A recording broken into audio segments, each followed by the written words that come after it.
Hi, I'm Joel Richardson, and this is The Underground.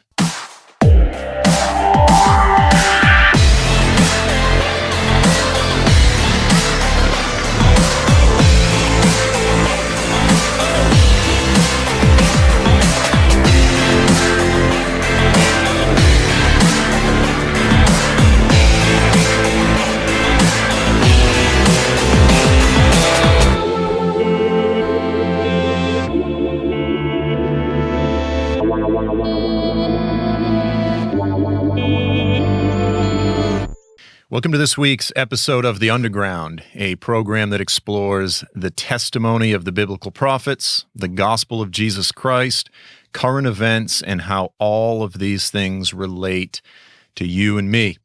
Now, in this week's episode, I want to go ahead and begin dealing with a prophecy that has gained a lot of attention over the past couple years. Many students of prophecy, many teachers of prophecy have been talking about this particular prophecy, and I haven't done a show on it. I've had many people ask me to do a show on it. And so I want to, as usual, just sort of begin to touch on this prophecy. But I want to zero in on the oracle of Isaiah 17. So this is the oracle against Damascus. Now, if you've been following, let's just say, the prophecy blogosphere, if you've been tracking with a lot of the different articles that have come out since all that's been unfolding in the nation of Syria, many, again, teachers and students of prophecy have been saying, could it be possible that the prophecy, the oracle of Isaiah 17 is about to be fulfilled? So we're going to go ahead and look at that, but essentially, Isaiah 17 is an oracle given by Isaiah against Damascus, and what it speaks of is the destruction of Damascus, never to be inhabited again. And so, of course, with all that's unfolding right now, and really Damascus in so many ways is, it's certainly not destroyed, but much of it is in rubble. I mean, large sections of it are just absolute ruinous. It looks like something after World War II in Europe. You know, it's been devastated. The whole nation of Syria is devastated. This was a beautiful, beautiful gem of the Middle East. I've always wanted to visit Syria. So many historical sites, biblical sites, and it's going to be, if the war ended right now, which it's not going to, we would be dealing with generations before Syria is restored. So it's an absolute catastrophe just on a historical, archaeological level, but in terms of the humanitarian crisis, of course, that absolutely surpasses any of these things. So there's the tremendous tragedy. But as is usual with regard to biblical prophecy, students of prophecy, we unfortunately sometimes, especially those of us over here in the United States, those of us that are removed from the Middle East, sometimes we approach biblical prophecy like it's a movie or like it's a chess game. And so we sit back in the comfort of the United States, being significantly out of range for the most part. And we analyze these things, we analyze these nations, these prophecies, like they're an unfolding story. And I just always like to remind everyone that these prophecies, these oracles throughout the scriptures, they concern very real nations, they concern very real people. And so we always need to be cautious of just looking at these things in a callous, detached manner. I've sat down with a pastor from Damascus, an evangelical pastor, and I've met his wife and his beautiful children. And, we interviewed them concerning all that was unfolding with Assad and with Jabhat al-Nusra and ISIS and all of these things and how it was affecting the Christians in Damascus. And it's impossible not to walk away from a meeting like that. It's impossible to walk away from a meeting like that without being affected emotionally. And so this is just sort of a qualifier and a caution that I want to express over this whole teaching. We're dealing with very real people. We're dealing with families. We're dealing with Muslims. We're dealing with Christians, with Druze, with all sorts of different peoples. And so we need to realize that this is a very sober topic that we're addressing.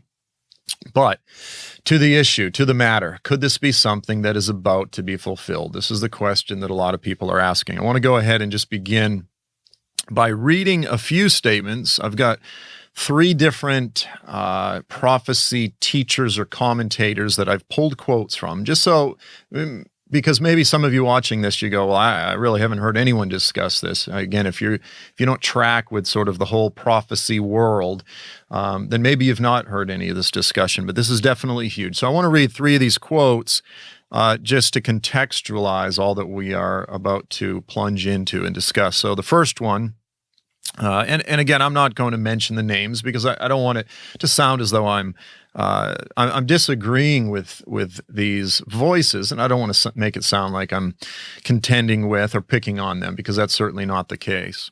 So this first statement, let me just go ahead and begin here.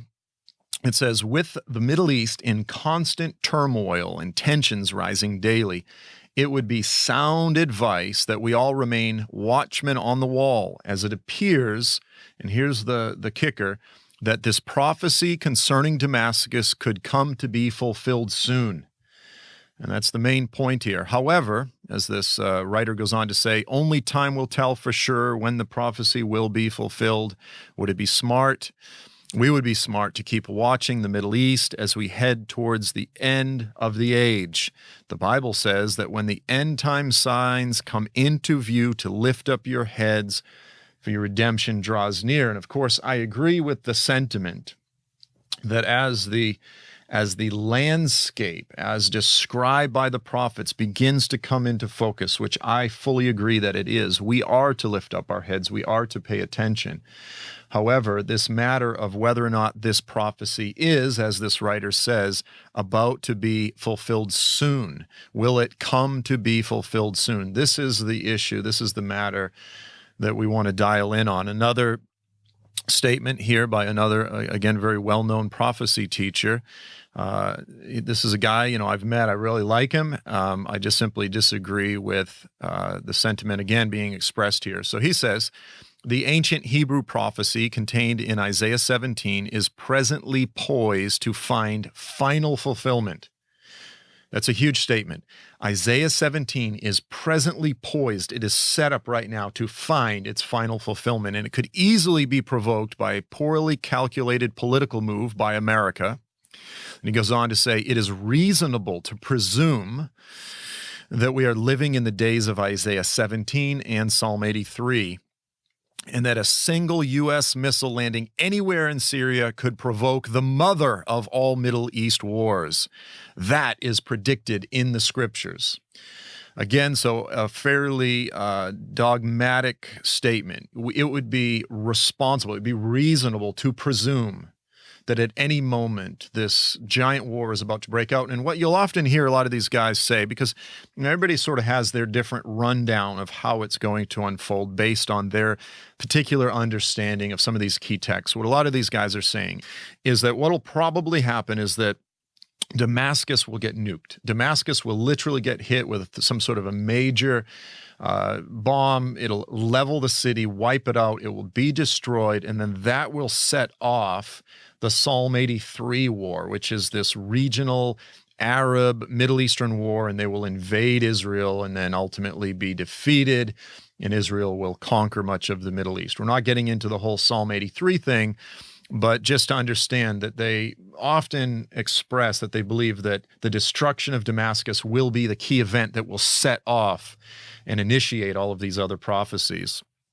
So the third quote here, again, from another guy that I really like, I love, very just humble guy with a tremendous amount of knowledge of the Middle East and someone that, everyone loves.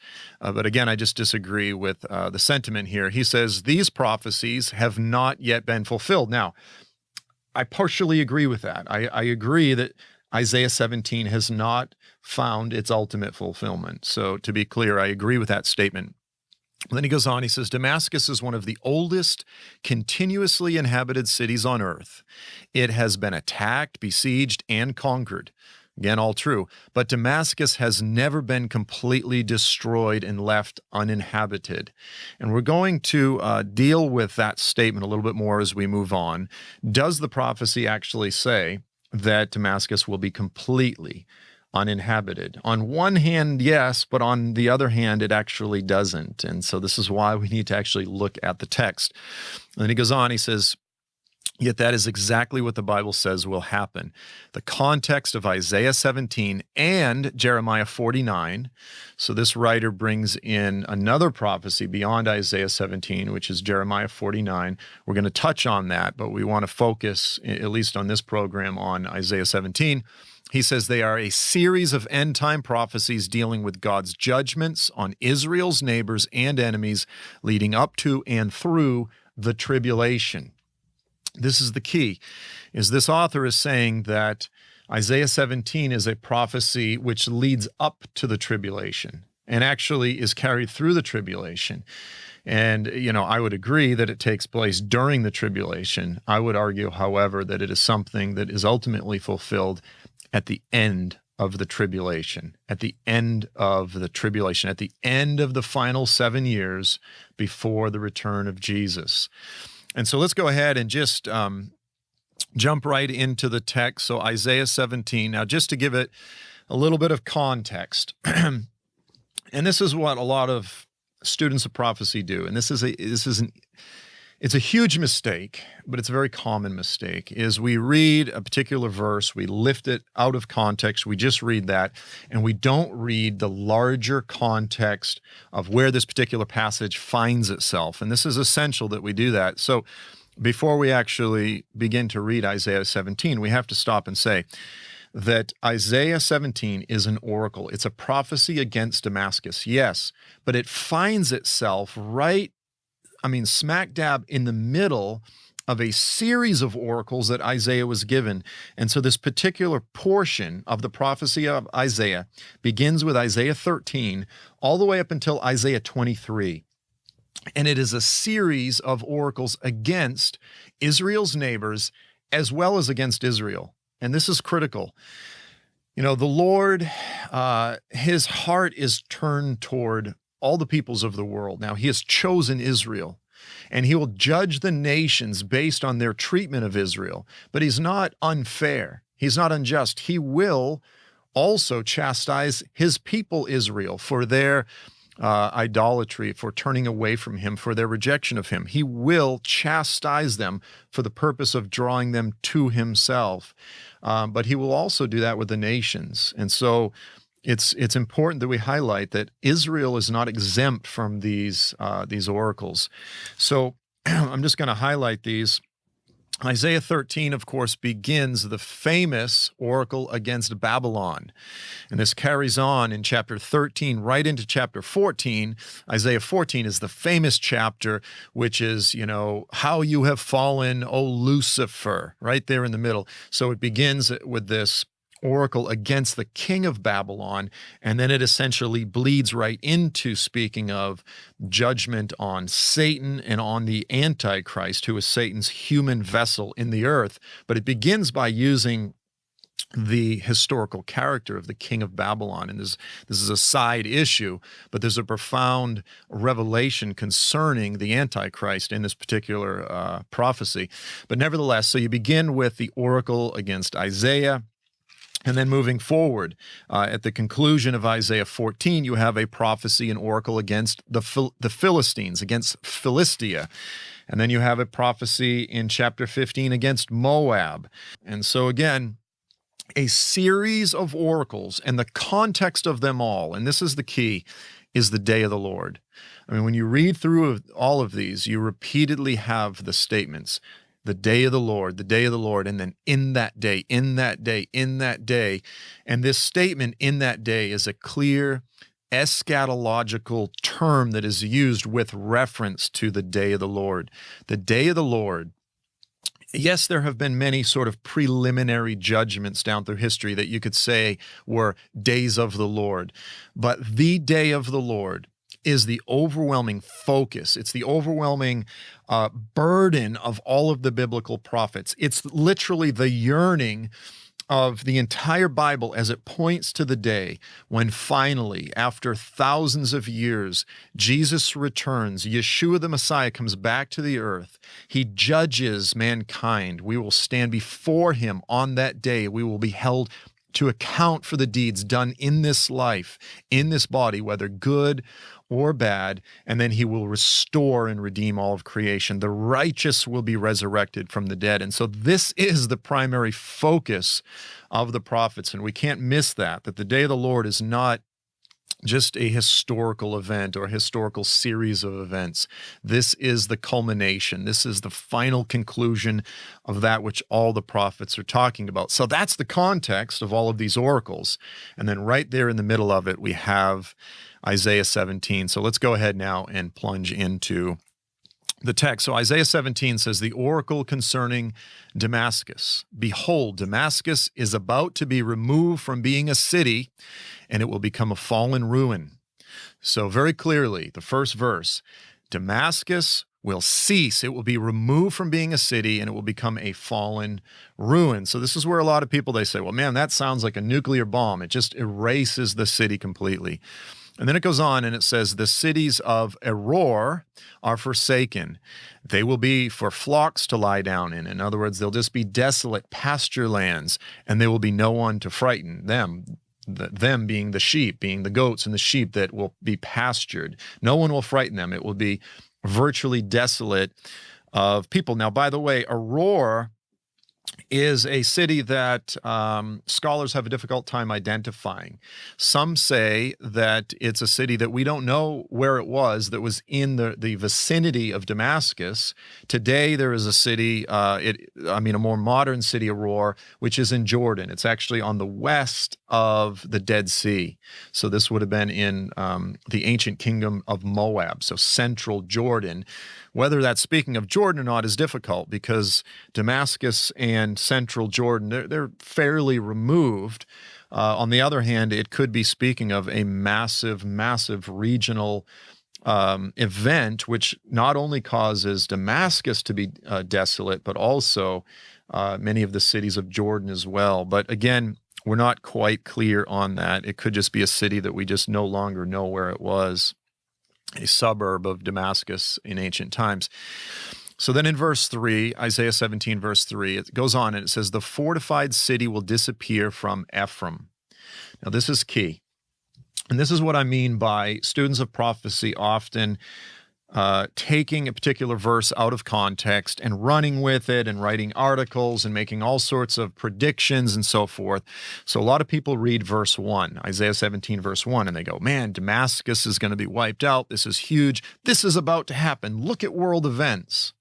The problem is when you just get to verse 3, just literally 2 verses later, it says the fortified cities of Ephraim will disappear. Well, what is Ephraim? Ephraim is a reference to northern Israel. Today, this would be modern Galilee, so to speak. But in Isaiah's day, you had the divided kingdoms. You had Israel in the north and Judah in the south. Isaiah was in Judah. Well, the northern kingdom of Israel had been sacked by the Assyrians, and most of the inhabitants had been taken away as captives. And so now he's speaking of not only is Damascus destroyed and desolate, but it says the fortified cities of northern Israel would be desolate as well. So here's the question. For those that are saying Damascus is about to, any day now, imminently, this thing is about to happen, Damascus is about to be destroyed, why are they not also saying that northern Israel is about to be imminently destroyed? Because these things are integrally linked. They're all part of the same prophecy. They are all spoken of within the same context, within the same time period. So the events described by Isaiah in Isaiah 17, they don't concern Damascus alone. This is a massive, massive series of events which leads to not just Damascus, but northern Israel being desolate. And it goes on. Sovereignty from Damascus and the remnant of Aram. Now, notice it mentions the remnant. Okay, so the remnant is those that are left, the remainders of Damascus and Aram. Aram Damascus was a kingdom to the north of Israel. So you had Judah and then Israel, and then to the north you had Aram Damascus. And it says, they will be like the glory of the sons of Israel, declares the Lord of hosts. Now this is a statement which is in keeping with Isaiah's repeated themes of hope, that as he spoke judgment, he always left room for a remnant. And so essentially, and a lot of people miss this, what the Lord is saying is he's saying Damascus will be like the glory of the sons of Israel. The point is this, is that when the northern tribes of Israel, most of them were carried away, there remained in the land a gleaning, a remnant, a small number. And he says it's going to be the same way with Aram Damascus. So for those that say it's going to be utterly, completely desolate with no humans inhabiting Damascus, that's not what the prophecy is actually saying. It's saying that it will virtually be left desolate, but there does remain a remnant, not only in Damascus, but in Israel. And so we need to recognize and acknowledge Isaiah's point of hope. For this week's program, we are offering the Understanding the Times Prophecy DVD bundle.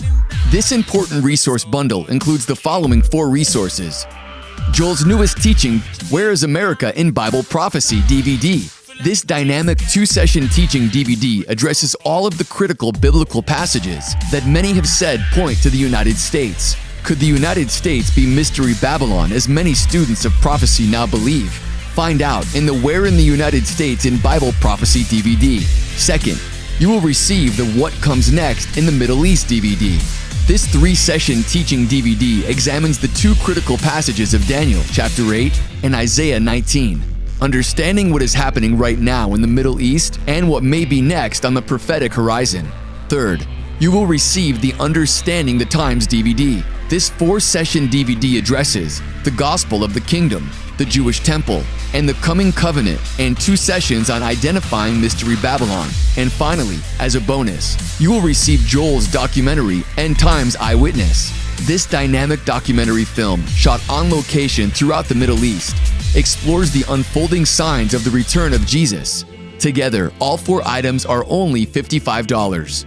To order, go to joelstrumpet.com and click on the Understanding the Times DVD bundle. So I've thrown up a map, by the way, just so you can get a feel for the kingdoms as they existed in Isaiah's day. In the north, you had the kingdom of Israel. Now, again, that had been taken out by the Assyrians. And then in the south, you had Judah, and that included, of course, Jerusalem.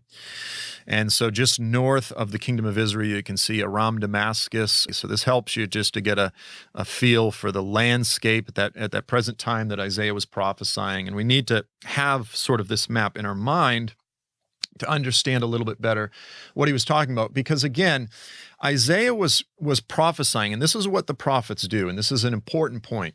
The prophets most often were speaking into and concerning events that concerned their immediate or their near future. So the audience that was listening to Isaiah, that these things were applicable. However, the prophets would prophesy through these events that were close to them, but ultimately they are pointing to the day of the Lord.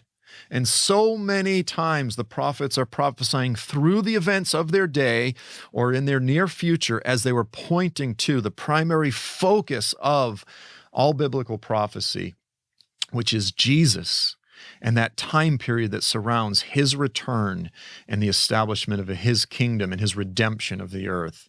So we can't miss this. So, understanding the kingdoms as they existed in Isaiah's day is critical because that helps us to understand how the immediate audience of Isaiah would have understood them, and it helps us to understand what it's speaking of for our day as well. So then in verse 4 through 6, it says now, and this is the key, in that day, in that day. And this is where this statement is repeatedly used of the day of the Lord. And what does it say? It says, the glory of Jacob will fade. Jacob is Israel. In that day, the glory of Israel will fade. Now, again, you've got a lot of sort of prophecy folks, prophecy buffs, and they're almost rooting for Damascus to be destroyed. Like, yeah, this is about to be fulfilled. And I don't think it's because they're callous to the inhabitants, to the peoples of Damascus. I think it's because they want to see prophecy fulfilled. So in their defense, I don't think it's because they're just all a bunch of cold-hearted, folks detached from reality, but sometimes it can certainly feel that way. And sometimes if we approach prophecy wrong, it can lead to that attitude. But you'll never hear these guys saying, yeah, in that day when Isaiah 17 is fulfilled, Israel is going to be diminished. The glory of Israel will be diminished, because most of the pro-prophecy guys are pro-Israel, okay? But notice what the prophecy says. And then it says the fatness of his flesh will become lean, that there is sort of wasting disease. There's this diminishing of Israel. It will even be like the reaper gathering the standing grain. When the standing grain is stiff and dry, that's when you come and you reap it. Okay, so the reaper comes through, and then his arm harvests the ears. So the Lord, the Lord is the harvester ultimately. He harvests the grain, but then or it will be like one gleaning ears of grain. So after the harvest comes through, then the little bit that's fallen, then the gleaners come, and the gleaners pick up the residue. And then there's only a little tiny bit sparsely left. And that's the picture that Isaiah is painting. He's going, after these things take place in that day, it's going to be like after the harvester comes through, and then even after that, the gleaner comes through, and there's only just a very little bit left over. I mean, this is a bleak picture that he's painting. And then he says, yet gleanings will be left in it. So there again is Isaiah's note of hope. Gleanings will be left like the shaking of an olive tree, 2 or 3 olives at the topmost bough, 4 or 5 on the branches of a very fruitful tree, declares the Lord, the God of Israel. So again, the picture that's being painted here is of a regional desolation. Judah is going to be, hammered by the Antichrist. Israel is going to be hammered by the Antichrist. And at the end of all these things, Damascus will be judged by the Lord as well. So I want to just begin wrapping this up. Again, is this a prophecy that's about to be fulfilled? Yes. Yes. However, when we say about to be fulfilled, what we mean is in the greater context of the end times, the day of the Lord. Damascus is not about to be nuked. Damascus is not about to be wiped out. Could it become greatly diminished? Could war ravage Damascus even more than it is now? Yes. However, the ultimate chronological timestamp on the prophecy of Isaiah 17 is at the end of the last days, at the end of the final 7 years, at the end of the tribulation, shortly before the return of Jesus. Damascus will be desolate, Israel will be desolate, and it speaks of it as a land that has already been harvested and gleaned, and just a few olives, a few pieces of grain are left. However, the Lord always reiterates and always promises there will be a remnant left in it. That speaks of Israel, and it also applies to Damascus and all of the surrounding nations. Believe me, the Lord has a remnant. The Lord right now is already saving a remnant out of these parts of the world. And so I hope that this was helpful, just to, again, contextualize one of the most critical prophecies that many people are looking at right now. We want to be responsible students of the Word. We believe these things are about to be fulfilled, but we don't want to give ourselves over to every wind of doctrine, every idea that's just floating through. We want to be responsible students of the Scriptures. And we don't want to give a bad name to the study of biblical prophecy by making false predictions and false starts and this sort of thing. These things are important. We need to approach the Word of God with sobriety.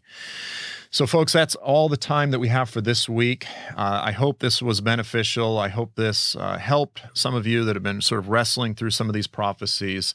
As always, I want to thank you so much for being with us. I'm Joel Richardson, and this is The Underground.